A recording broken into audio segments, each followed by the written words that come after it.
Hi friends, welcome back to my channel. If you are new here, hello. My name is Dee, aka The Messy Perfectionist, and on my channel I like to have real talk. I share inspirational and personal growth, life tips, and more. I am a certified holistic nutritionist as well as a certified life coach. I have been sharing a lot about my personal health journey recently and my VSG health journey in general, which is vertical sleeve gastrectomy. I'm currently almost 4 months out post-op, and I will be doing a full update on that as far as weight loss and inches lost and all of that. But today I really wanted to share a little bit with you guys about what I feel this surgery has done for me besides just weight loss. Maybe you're considering this surgery yourself, or you're just curious about it, or maybe you're just interested in the things I have to share. Any reason whatsoever, I just want to say thank you so much for being here. And if you'd like to learn a little bit more about what I feel like this surgery has done for me physically, emotionally, and mentally, please stay tuned.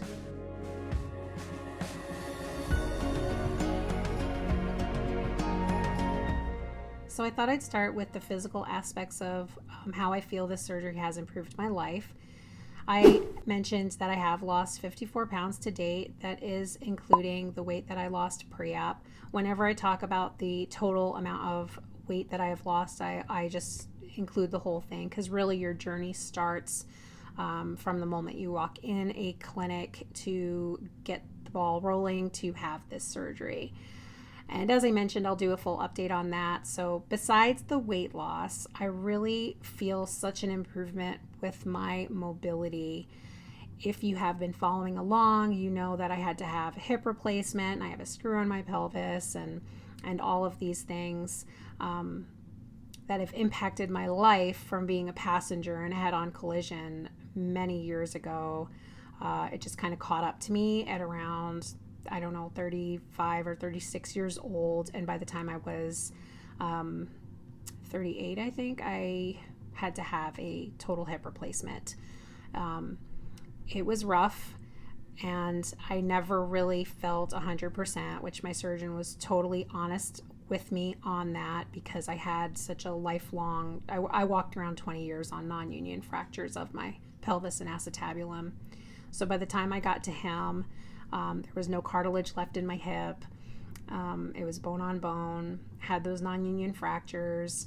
I was in so much pain I couldn't even walk up the stairs at night. It was really awful. But I know I've talked about this a few times, so I won't get into a ton of it. But just in case you're new, that's why. Because a lot of times I get, "You're so young to have a hip replacement." And it's like, yeah, I know, but this is why. So I definitely feel a huge difference in my mobility and my hip. I'm finally starting to feel stronger. I have been going to the gym about 4 times a week. I am working out, doing some strength training classes. I do a little bit of cardio and I do yoga. So I really feel like I've got, the whole balance of kind of physical therapy for myself, since I've undergone physical therapy before and I know what that entails. I hate just doing like a treadmill walk or elliptical. I do notice that I still have a lot of pain if I walk distance with that hip, but I do better at the gym, I think, because when you are walking on that treadmill or on an elliptical, it's kind of even ground rather than up and down on hills, or you're going across rocks and all those things. A big thing that's happened for me physically, which was interesting and totally unexpected, was my thyroid has apparently improved. I have Hashimoto's thyroiditis, which is an autoimmune disease of the thyroid. It can be difficult to manage. I was previously on a fairly high dose of Armour thyroid, which I was feeling better on the natural thyroid versus synthetic. I had tried going back to synthetic thyroid drugs and was working with an endocrinologist and was just not feeling my symptoms improved. So I went back to a naturopath and had a better workup done and did start taking naturally derived thyroid again, and did feel an improvement in my overall symptoms. Just mentioning that because if you are someone who has thyroid disease and you are struggling, it might be worth discussing with your doctor switching from synthetic to a natural thyroid. Some people do better with that. I went from 2.5 grain, which is, let me just look here because I have this on my notes. Okay, my thyroid meds went from 150 milligrams, which is 2.5 grain, down to currently I'm on 0.5 grain, which is 30 milligrams. So 150 milligrams to 30 milligrams. Now I am feeling a little bit more fatigue, which I already deal with chronic fatigue because of other issues like adrenal insufficiency. So we're monitoring my thyroid, and I have to get blood work done every like 4 weeks right now. So we might have to tweak the dose, but I just couldn't believe that. And I actually asked my doctor, I was like, have you ever seen this before? Have you ever seen someone like lower their dosage? Because usually it's like upping your dosage as you go on through the years with Hashimoto's. And she said she has seen that with hormone fluctuations, major hormone fluctuations, and she just believes that it's from the surgery and just your absorption and just how everything has changed kind of with that aspect in my body. And she said it's a good thing. I mean, anytime you need less thyroid medication and your function has gone up, that's a good thing. So that was kind of unexpected and exciting because I never really thought that I could have thyroid improvement with this. This is the lowest dose of thyroid I have been on, I think, ever. So awesome. The other thing that has also improved is less numbness in my wrists from my carpal tunnel. I got carpal tunnel in both of my wrists during my pregnancy, and you can research this. This is something that happens sometimes. So bad. I remember waking up in the middle of the night in just extreme pain because my arms would go painfully numb, and it's something that happens during pregnancy with swelling, or I don't know exactly why it happens, and usually it goes away. In some cases, it does not. And I was one of those lucky girls that just got to keep that token from pregnancy. So it would be so bad. Like I can't hold my phone for more than a few minutes. Or if I'm trying to play a game or something, anything that, I'm using my hands, I cannot do that for, usually more than a few minutes before I'm, having to shake my arms out and get that kind of numbness out of my wrists. So it's still there, but it's not as bad as it was. I am not waking up every day with that as much. And I do notice that I can use my hands a little bit more without having kind of that numbness and fatigue as quickly as before. So that's awesome. The other thing too is I'm not having like this pressure pain in my calves that I was having before. When I was at my heaviest weight, I started getting just like, I don't want to say swelling because my legs weren't really swelling visibly that bad, but it kind of felt like that. It felt like that pressure, kind of like if you have varicose veins, if you're starting to get those, that kind of pressure. And I was, rubbing my legs a lot. I was trying this arnica cream on my legs, and it's something that I hadn't really thought of. And I'm like, I'm not really having that anymore. So that's awesome. This goes emotionally as well as physically, but I'm just feeling so good that I can get back to the gym and I'm able to start being more active. Since November, I definitely see an improvement. And if you've ever had chronic pain before, if you've ever been in chronic pain, years of pain, and not being able to do the things that you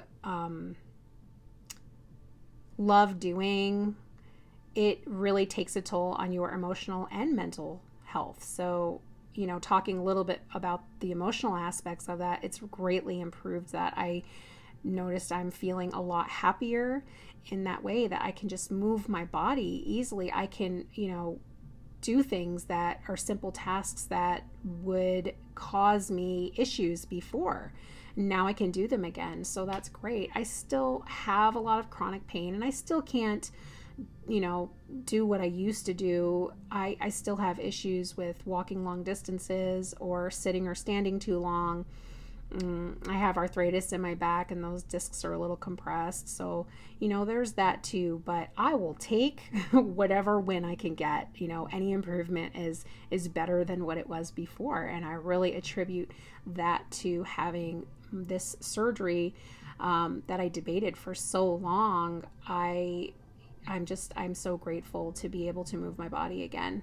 And I feel like I'm getting stronger, every month. I definitely notice a difference. So that's, and also emotionally, it feels really great to be able to fit into smaller clothing, or fit into my current clothing more comfortably, and be able to look in the mirror and feel more body positive about myself, which has been really great. I did a video not too long ago about my closet clean out, which I'll link it, but I'm so sorry the audio and video came out awful on that. But it was really interesting because I don't think I realized how small I had gotten. There was clothing that I was going through and thinking I can't fit into this yet, and I actually could fit into it. So, I started out at a size 18. I was squeezing into my 18 jeans. I was probably more like a 20 or even maybe a 22 into my jeans. I am in a very comfortable 16 now, and I could put on a 14 in jeans, they would be too tight. So I have some from when I lost weight previously before, but I'm saving those till they fit more comfortably, and I'm very comfortable in my 16s right now. So that's a great emotional win for me as well. Mentally, and I feel like this is the most important part for me. I mean, it's all connected, right? But mentally, I feel free. I feel like I have freedom. If you have been on a weight loss journey forever, if you've struggled with your weight your entire life like I have, you will know what I'm talking about. I feel like I have freedom from the constant roller coaster dieting. Roller coaster dieting, eliminating entire food groups, really having to struggle with willpower to not eat when you are incredibly hungry is very difficult in the long term. That is something you can do for a couple weeks or a month or even a couple months depending on your restriction. But trying to maintain eating like 800 calories or 1,000 calories a day, which is what I'm doing. I'm eating around the average between 800 and 1,000 calories max. Doing that when your full stomach is there and you feel hungry is a real struggle when you have to do that for months or years at a time to lose weight. So I have freedom. I have freedom because I eat a small amount of food and I feel satisfied and I feel content with the food that I'm eating, and I feel nourished and I don't feel unhealthy in any way, and it just makes it so much easier for me. I have freedom from the scale, which has been a huge thing for me. Going on and off HCG, which did help me lose a lot of weight previously, not easily, but part of that program is that you weigh every day. So I had a very committed relationship to the scale, and a lot of times that scale would dictate my self-worth for that day, or how I would see myself for that day, or if I would eat that day, if there was a fluctuation. And I don't really feel that anymore. I'm really trying to stick to weighing myself once a week. There are times I weigh more than that, but I'm really trying to stick to weighing myself on Sundays. That's kind of my day where I really assess my week. There are weeks where I have lost very little. I had went through a weight loss stall for a while. If you guys have been following along, you know that. I am going to weigh myself tomorrow. That is my day. Today's Saturday as I'm filming this. And so I'll see how I did for the week, but I don't let it determine my self-worth anymore. And that is freedom for me. That's the best way I can describe that. It is freedom mentally for me. As I mentioned before, I have freedom from a constant battle with willpower. I no longer have intense cravings for foods that are not the healthiest choices, perhaps, or have constant cravings for sugar. I have freedom from a strong appetite, which I do not have anymore, and I'm perfectly happy that way. I like that I don't get really hungry all the time. I'm not saying I don't get hungry. I do get hungry, but it's like at mealtime. And I eat my little amount of food and I feel satisfied for the next 4 or 5 hours, which is, I think, healthy and how my body should have been functioning but hadn't been for so many years. So with all of these things, mentally, the freedom that I have, you cannot put a price on that. It has been so good for me. Being able to move better, being able to make healthy choices in my eating easily. I'm not saying I do perfect all the time. I do not. I do have a treat occasionally. I do have dark chocolate once in a while. I do have a piece of ice cream cake if I go to a party like I did today. Still struggle with that emotional part of, oh, this is bad. This is a bad food for you. You shouldn't do this. But I'm really trying to nix that inner dialogue in my head, because I want to have a healthy relationship with food. I want to have a healthy relationship with my personal self, how I look at myself, all of those things. Those are the things that I really feel like have improved in my life, coming from this surgery and having lost the weight and just having more positive outlook on myself, my future. I don't know if I'm ever going to be thin. I don't know how much weight I'm going to lose on this journey. I've mentioned this before. I always do still have that fear, like, oh my God, did I do all this and just for losing this amount of weight or whatever? Or, oh my God, what if I gain it back? And, there's still that inner demon kind of that, if you've watched Luca, Silencio Bruno, that's like, yeah, that's Silencio Bruno, stop talking shit, but that is the biggest thing we all struggle with, I think, whether we've had weight loss surgery or not, right? Whether we're overweight or not, we always have like an inner critic. So something I'm working on, something I continue to work on, but I definitely feel like it's a lot easier for me now, and I'm feeling a lot happier in my life, because being able to move better and be able to play with my daughter freely and be able to pick her up more often and not be in excruciating pain has been amazing. I am loving going back to the gym and getting stronger and having so much fun in my classes with that, and I just feel good. I feel really good about life right now. Not that there aren't other stresses and things like that, but overall feeling really good. So I just wanted to share with you guys those kind of couple of things that I feel have really improved in my life since my surgery, and keep an eye out for that 4-month update, and I'll go into a little bit more about that. And I do hope everyone is doing good out there. I wish you all the best. I hope you had a lovely Valentine's Day, and stay warm, because my goodness, it's been cold across the country this week. So until we speak again, talk to you later. Bye.